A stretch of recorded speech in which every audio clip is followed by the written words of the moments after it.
1979. Anyway, and that movie applies to me, the church. Okay. I came from your typical middle-class family. My parents were married for 50 years. I was raised Catholic. I've got 4 sisters and a brother.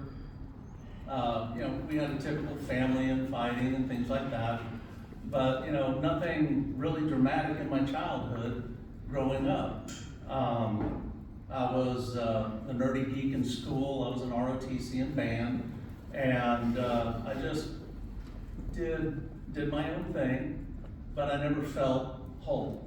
And my parents, they relocated. My dad got a job, the company that he worked at shut down, relocated to Tennessee from Illinois. And I was 17 years old at the time, 18, and I was raised Catholic, so I knew who Jesus was, but he wasn't here in me. So I had book knowledge of who Jesus was, but I didn't just embrace it. But I knew that I could ask. So I just one time prayed, said, God, help me be different in Tennessee. Help me become something different in Tennessee. And little did I know what I was asking for. Because when I got to Tennessee, the first person I met was Pentecostal, my first best friend. First girl I dated was Pentecostal. I happened to mention it on the fly that I never owned a Bible before. Within a week I owned 4. And so, and it was in that moment, July 2nd, 1988, that one night I gave my life to Christ and accepted him. And he became my best friend. And it was from that moment that I just continued on in my walk with him and as a newborn baby Christ. And, and all throughout my life, even as a kid, I never got into smoking. Tried it, didn't like it. Drinking, tried it, didn't like it. Never did drugs. I was a consummate vanilla white kid. And so I was a goody two-shoes, and I was actually called that a couple times. And, but anyway, just coming along, and I met the girl that I met. She became my wife. We had 3 kids, and then ended up joining the Air Force. And my first trial was when I got kicked out of the Air Force, and I was planning on spending 20 years in it. They kicked me out for weight, if you can believe that. And so it was like, okay, well, how am I going to feed my family? Well, God, I need your help. Finds me a job like almost within 2 weeks of me getting out of the Air Force. And so that continued on. But it was still not all there as far as me serving God. I was a lay person in church, didn't really jump in to do anything. Then, but he still sustained me, and I never lost faith. And then in 1997, my wife and I, we had some turmoil, and we ended up separating and divorcing. And so that was like a death. That was one of the hardest things I had to go through, the death of my marriage. And there was a lot of unforgiveness there. And we talk a lot about forgiveness in CR. And one of the first things I read, I was looking at self-help books, what do I do here or there? And the first thing I had to do was forgive myself. And so what I did, and it actually in the book that I read, I had to look into a mirror and say, I forgive you, with tears running down my face. So I did. I forgave myself for how I acted and asked God to forgive me on what I did to destroy my marriage. And then as I moved on, I'm still sustaining my kids. God has always provided. And then I got into another relationship. Eventually married my second wife. And she was like the female version of me. And that's what her family told me. We had meshed perfectly as far as our sense of humor and tastes, things that we like to do. And it seemed like, all right, God, this is going on the right track. And then she got called home 3 years later. We were together 5 years, but we were married for 3. And it was like, that was hard. That was another dark day that I had to deal with. And I admit, I actually sat on the edge of my bed contemplating something that was just extremely terrible, where I wouldn't be in front of you today if I'd followed through. And it was it was really rough, but the only thing I could do was, like this old song, The Anchor Holds. I had to grab a hold and hold on. And I knew that through Christ and Christ alone, I was going to be able to weather that storm. And it was in that I did. And I came and I used Christ in that. And a lot of people say, using Christ, well, when you're crippled, Christ is a good crutch to have. Yeah. And so, and continuing on even to then, after she passed away, I was just kind of known for a while. I got a job in a factory, and my health wasn't starting to do too well. I mentioned earlier that I got booted out of the military for being overweight. Well, eventually I hit about 380 pounds, if you can believe that. I was pretty heavy. And I did, I apologize, I have no notes on winging this. And I did, when I would go to the doctor, I would make sure that I wasn't having diabetes or anything like that. And I always prayed to God, just keep me healthy. But I had a hard time. I was addicted to food. That was my vice, food. That was my thing. And so I still ended up having surgery for weight loss surgery. But my health was always good. I was surprised. I remember I was diabetic. Blood pressure was kind of elevated, but it was always maintained. And then I lost the weight after having surgery in 2018, lost about 140 pounds. And I was like, great, I'm gonna have my health, I'm gonna see my grandkids, this is gonna be awesome. I started running. And I ran a 5K. I was like, oh, I can do a 5K. Let's try a 10K. Ran a 10K. Signed up for a half marathon. After I started a 5K, I ran a half marathon 2 months, no, the very next month is what it was. And when I was there, I was like, I could sign up for a full marathon. And I had the rest of the year to train. So in 2019, in December 7th, a date which will live in infamy, I ran the St. Jude's full marathon, 26.2 miles. Wow. And completed it. My goals were, don't let me die. Don't let me come in dead last, but let me finish. And I accomplished all that. And right after that, 3 weeks later, I had foot surgery. Couldn't run anymore. And I was limping for a solid year with osteoarthritis in my left foot after I had that surgery. And then slowly started putting on weight, and that's where you see me at now, kind of maintain a happy medium. And but then, as I was continuing on, my relationship, I had met and married in that time, my third wife, and things weren't going so great, and we ended up separating for a time in 2022. And so I was like, okay, God, what do I do now? And in that time also, I was also looking at getting some life insurance, and another dark time hit when I got turned down for life insurance. And I told my doctor, I said, they turned me down for a 20-year term insurance. That means I'm going to die within 20 years based on statistics. What's going wrong? So I lose all the weight. I run a marathon. Congratulations, you're in stage 3 in kidney failure. And so I'm like, okay, how terminal is that thing? Well, once I read that there'd been people on dialysis for 30-some years, I was like, okay, I can handle this. And I might need a kidney, maybe not. God is in your hands. And so I took it to God. My wife and I still separated, and I was like, well, I'm gonna try and find something else to do. I gotta do something.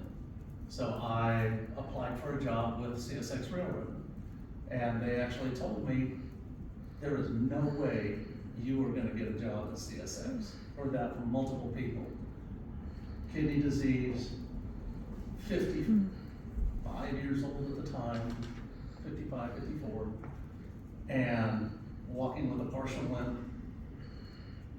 When I had my exam, they told me, there's no way CSX is gonna hire you. And I said, my God is a bigger God. We'll see what happens. And if it's in your will, and that's how I prayed. God, if you want me down and doing whatever with the railroad, open that door.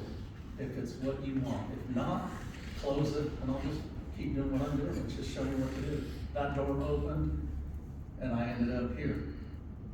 And it was for a purpose. Because when I came down here, yes, I got to meet such wonderful people like Pastor Zach and Tiffany and Bowen and all you guys. But,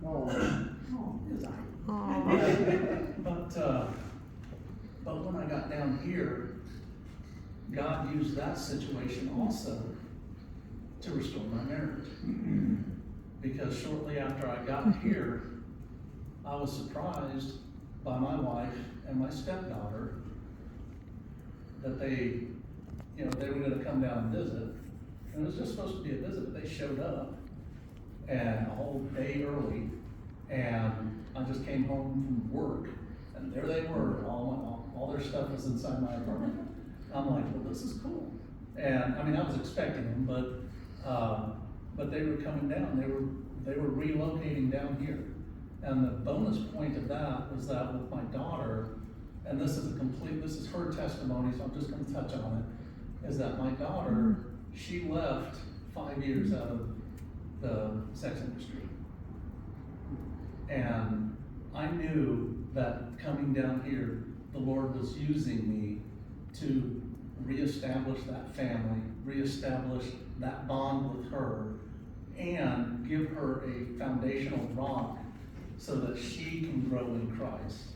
And if you guys have ever met Bethany, you know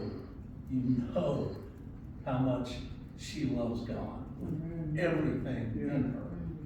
And so just on that alone made this worth it, because she is just so strong in God, and she actually inspires me in that. And I'm like, God, I wish I could praise and worship the way she does. And I know that with my wife recording it right now, she's probably gonna see that and go, why don't you? And so, there's no excuse now. But anyway, in that time, I watched myself go from stage 3 to stage 5, end-stage renal failure. And I knew getting on dialysis, I ended up actually losing my job with CSX. I'm getting out of order. I lost my job with CSX shortly after I got here. I was here almost a year, but it was perfect in God's perfect timing, because my wife, within a week, became non-ambulatory. And I was gonna lose my job with CSX anyway, because I would have had to take care of her. And so it was in God's perfect timing. And in all that, He still sustained us. And I don't mean to belittle anyone in this room, but I've never gone hungry. I've never had to do without a roof over my head. And He has always taken care. And I've never really had to worry. And that's one thing I gotta say, is that in all this, I've never worried. Worry is a tool of the devil, is one of his greater tools. And so I don't let that get into me. And I'm like, and much to the chagrin of some people, I was like, why don't you, aren't you concerned about this? No, He'll provide. He always has. And the same thing going on with me now with my kidney disease. Now that she has become ambulatory, and she's doing her thing. I was doing my thing with gig work. Once I had to start dialysis, I started going through that procedure. Did all that, they put a port in me. Some of you know that eventually, about last month, I had an infection in the port and almost died. Got rushed to the hospital for that, and that was a fun 3 days at St. Vincent's here in town. And, was I worried? No. Wasn't even worried then. I knew it was God, I'm in your hands. You wouldn't take me this far just to take me away. And so, I know there's a purpose. I know in His perfect will, He will always sustain me. Now, I'm on dialysis 3 times a week. I am in what they call stage 5, end-stage renal disease. And I don't have the port anymore. It's all done in my arm. But with that, you see me moving around. You see me getting around. I'm able to do a lot of things that a lot of kidney patients can't. And that's how much I give credit to God for sustaining me in that, because there's just, when I'm at that place, it's so depressing to see some of these people. A lot of people have had diabetes, so they're having missing limbs. They're brought in on gurneys to get their dialysis treatment. And I'm walking in, I'm driving there. When I get done, I'll drive, I'll go work some gig work somewhere. I'll go shopping to do whatever she needs me to do. Or I'll come home and lay there and take a nap. So I use that more to my advantage than I should. But, I can still work.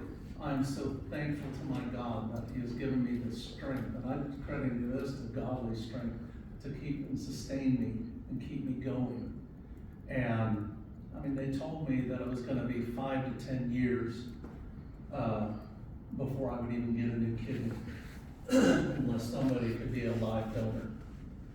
And right now, there has been an approval for a live donor to give me a voucher that they're not a match to me, but they've selected me to be first on the list to receive a kidney for a live donor for the next match to me. But right now, there's been a hold put on that due to, mainly because we need to wait on God. We rushed through a few things, but we didn't ask, is this in your timing? He's opened doors, but we still failed to seek Him out and say, God, is this what you want me to do now? Or do we need to wait? And for the moment, it's just a temporary wait, because I know eventually it'll go through, because this person was told, do it. But much like, a lot of people think when God tells you to do something, you do it all right then and there. Well, as I was getting ready to ask the question of the person, and they said, God, and I was going to say, well, if God did this, why would He tell you to stop? And then before I got the chance to ask that question, God reminded me, well, God did take the Israelites out of Egypt. And He said, go.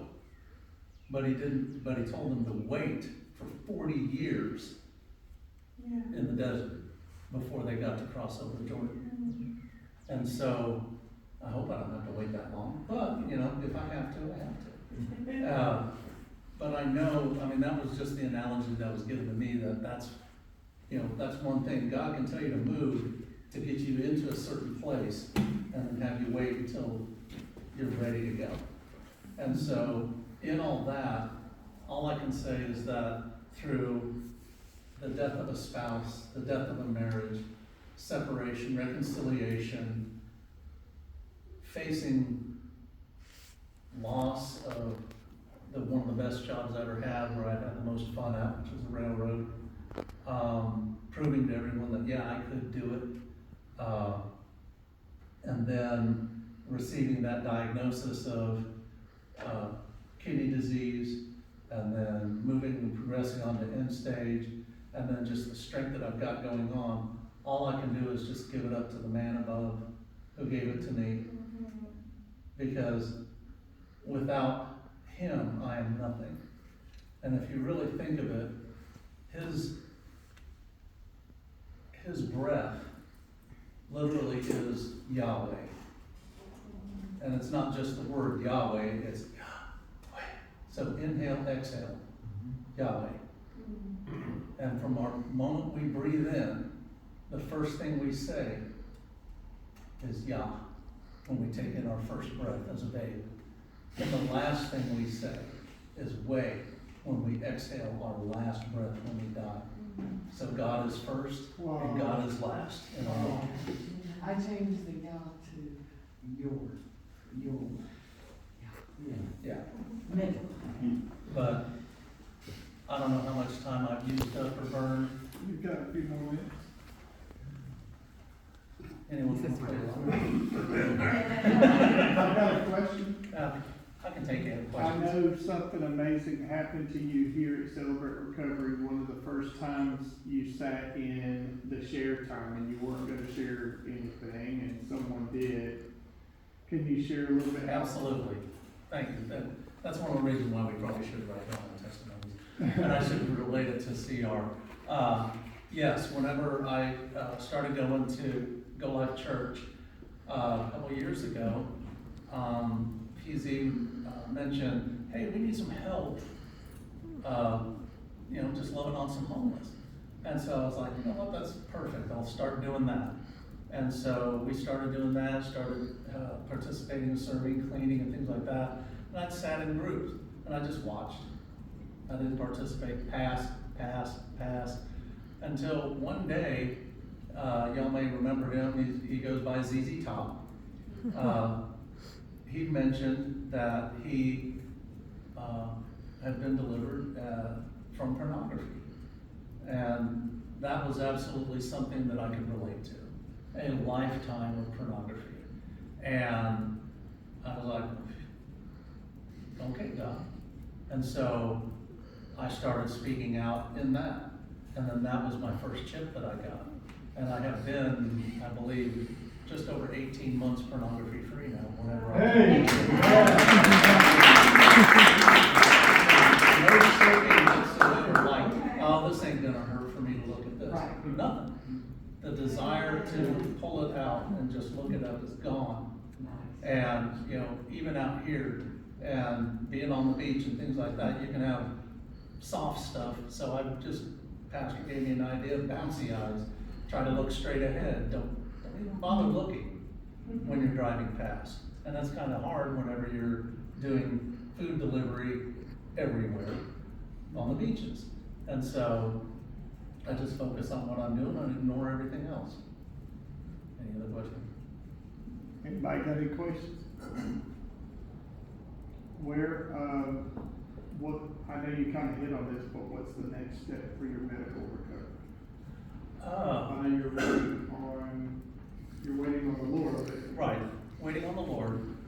What it would be is that when this person does eventually schedule and donate their kidney, which is not a match to me, that person will of course receive a kidney, and then I go to the front of the line of a live donor, which is separate from deceased donors. And then they said once that happens, it could be about 6 months before I receive a kidney. Otherwise, it's still, like I said, a 5 to 10 year wait based on that. But the Lord, again, He is still providing. My Cobra insurance hasn't run out. I'm on Medicare now. I'm waiting on disability from Medicare to get approved, but that takes a long time. And submitted information to the VA to try and get a VA disability. And and we're Jehovah Jireh, the Lord provides. And so, and even in that, with the blessing that I've received just from the American Kidney Foundation, they're paying for my premiums, all of it, to the tune of about $800 a month between Medicare and the other. Wow. So yeah. And then because they're paying for both of those premiums, Medicare being the second part, I also have no copays on anything as it comes up. And I mean, it gives me sticker shock whenever I get the explanation of benefits for my dialysis, when they submit $69,000 for a month's worth of dialysis. I have a question. Uh-oh. Do you mind sharing about, I don't know what you get all your chips for, but one chip in particular that you got at CR, I think the latest one, your latest chip. Can you share what that was for? The latest chip? Yeah. Uh, Or maybe the one before that. I don't know. Throw him talking about ahead. the month or why? Why? The Why? Yeah. The forgiveness one. Can you share that? Actually, the other one was lust. The forgiveness one was in the middle. Okay, well share, can you share that real quick? The forgiveness one? Yeah. Yeah. There was an issue that I had with, some friends that was kind of took me by surprise. And, a lot of things that I had planned came crushing down, and I felt betrayed. And it hurts when you have a friend that you thought was a friend betray you, and I was accused of some, interesting things.